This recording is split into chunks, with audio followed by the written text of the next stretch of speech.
Well, I must say I've been here long enough now not to be optimistic. We had a push in a bipartisan fashion that Joe Manchin in West Virginia was very involved in. We had another push after the Umpqua shooting out in Oregon.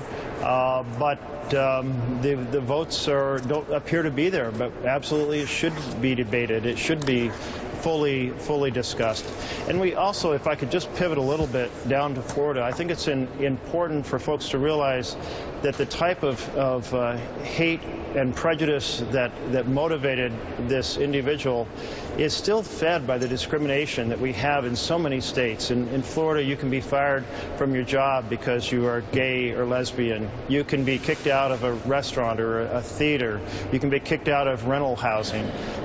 We need to end discrimination across this country, fully embrace our constitutional vision of opportunity for every single American, and maybe that'll do at least something to send the message to virtually everyone that that's our culture, is to embrace opportunity for all. So, Mike Barnicle, this is a CBS poll out in October, the latest one they took on this. 92% of Americans favor background checks. Republicans, 87% of Republicans this is like support background checks. 87. This is a 9 in 10 issue. Yeah.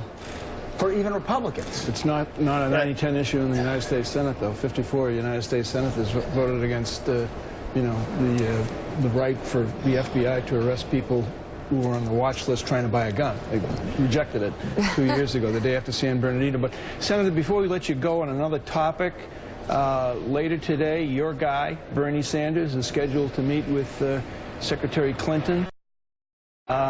You seem to have a particularly vulnerable Republican opponent making himself more vulnerable each and every day. What are the odds of Senator Sanders just landing this plane now and getting on as a joint effort against Donald Trump?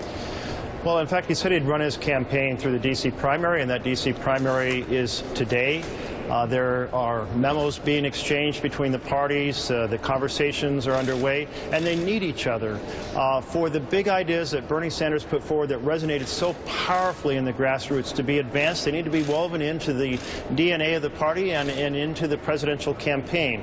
And for Hillary Clinton to benefit from the grassroots energy of those individuals, she needs to pull them in. Mm-hmm. So I'm really optimistic about the conversation between the two of them. There's a lot of mutual advantage in working closely together. They both have to reach out to make that happen. Absolutely.